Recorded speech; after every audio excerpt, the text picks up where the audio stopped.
Hello friends, आज की इस वीडियो में मैं आपको आ और दा के बारे में बताने वाला हूं कि इंग्लिश सेंटेंसेस में ये कहां पर यूज़ किए जाते हैं। आप में से अक्सर लोग ये जानते होंगे कि इंग्लिश सेंटेंसेस बनाते वक्त कहां पर आ यूज़ करना है और कहां पर दा यूज़ करना है। लेकिन कुछ लोग कन्फ्यूजन फील करते हैं कि इंग्लिश सेंटेंसेस में कहां पर आ यूज़ करना चाहिए और कहां पर दा यूज़ करना चाहिए। उनके लिए ये वीडियो इन्फॉर्मेटिव बनने वाला है, क्योंकि मैं इस वीडियो में एक सादा तरीके से बताने वाला हूँ कि इंग्लिश सेंटेंसेस बनाते वक्त कहाँ पर आ यूज़ करना है और कहाँ पर दा यूज़ करना है। सबसे पहले जो आ होता है वो किसी भी आम चीज़ को ज़ाहिर करने के लिए इस्तेमाल किया जाता है।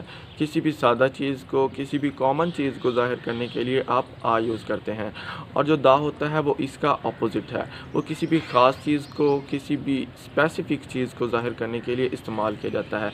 जब आप किसी मख़सूस चीज़ का ज़िक्र करते हैं, जब आप किसी पार्टिकुलर चीज़ का ज़िक्र करते हैं, तो आप दा यूज़ करते हैं। अगर हम दा की एग्ज़ाम्पल देखें तो मान लो आपके घर कोई मेहमान आते हैं। आप अपने किसी हम-उम्र के साथ बाहर घूमने-फिरने चले जाते हैं। बाद में आपकी मम्मा आपको कॉल करके पूछती हैं, बेटा किधर हो? Where are you my son? आप बताते हैं, मम्मा I am with the friend. मम्मा मैं दोस्त के साथ हूँ। अब यहाँ पर आपने दोस्त का ज़िक्र करते हुए दा यूज़ किया है, आई एम विद द फ्रेंड। यानी ये एक स्पेसिफ़िक फ्रेंड है, ये एक ख़ास फ्रेंड है जिसको ज़ाहिर करने के लिए आपने दा का सहारा लिया है। यानी आपको भी पता है और आपकी मम्मा को भी पता है कि आप किस स्पेसिफ़िक फ्रेंड के साथ हैं, इसलिए आपने यहाँ पर दा यूज़ किया है कि आप एक ख़ास फ्रेंड के साथ हैं।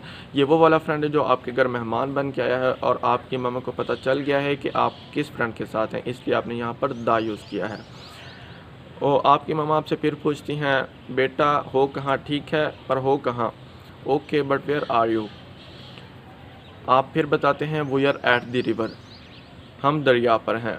अब आपने फिर यहाँ पर दरिया का ज़िक्र करते हुए दा यूज़ किया है, क्योंकि ये एक स्पेसिफ़िक रिवर है। ये वो वाला रिवर है जिस पर आप अक्सर जाते हैं, या कभी खुशी के मौके पर पिकनिक मनाने के लिए चले जाते हैं, या कभी त्यौहार के मौके पर जाते हैं।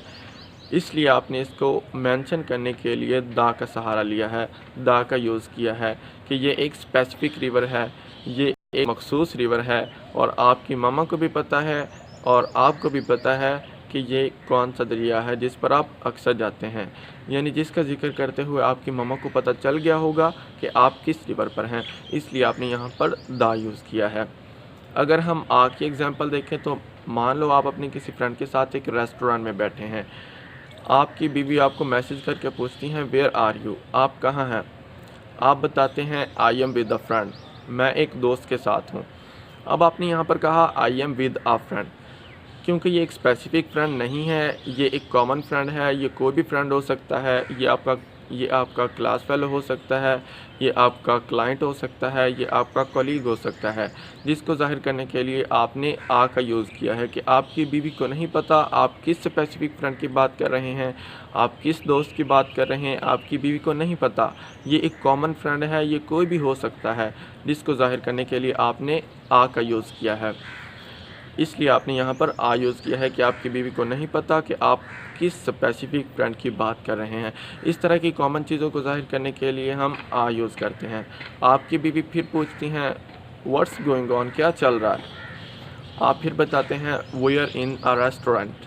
हम रेस्टोरेंट में हैं। अब आपने फिर यहाँ पर एक रेस्टोरेंट को ज़ाहिर करने के लिए आ का यूज़ किया है, क्योंकि सिटी में बहुत सारे रेस्टोरेंट होते हैं। ये एक स्पेसिफ़िक नहीं है कि आप किस रेस्टोरेंट में बैठे हैं। सिटी में बहुत सारे रेस्टोरेंट होते हैं, जिसको ज़ाहिर करने के लिए आपने आ का यूज़ किया है। ये एक स्पेसिफ़िक रेस्टोरेंट नहीं है। आपने ये नहीं बताया कि हम किस रेस्टोरेंट में बैठे हैं, आपने नाम नहीं बताया, आपने सिर्फ़ ये कहा है कि हम एक रेस्टोरेंट में हैं। इसलिए आपने यहाँ पर कहा, we are in a restaurant. यानी आपने एक रेस्टोरेंट को ज़ाहिर करने के लिए आ का सहारा लिया है, क्योंकि ये एक कॉमन चीज़ है। रेस्टोरेंट तो एक नाम है, ये कोई भी हो सकता है। बहुत सारे रेस्टोरेंट होते हैं, इसलिए आपने यहाँ पर रेस्टोरेंट को ज़ाहिर करने के लिए आ का यूज़ किया है। दोस्तों, मैं उम्मीद करता हूँ कि आपको आ और दा के दरमियान समझ आया होगा कि इनके दरमियान डिफ़रेंस कैसे करना है। और अगर ये वीडियो अच्छा लगा हो तो लाइक करना, शेयर करना और कमेंट करके मुझे बताना कि ये वीडियो कैसा लगा। और चैनल को सब्सक्राइब करना मत भूलना और साथ ही साथ बेल के आइकन को भी प्रेस कर लेना, ताकि जो भी लेटेस्ट अपडेट आए वो सबसे पहले आप तक पहुँचे। Thanks for watching.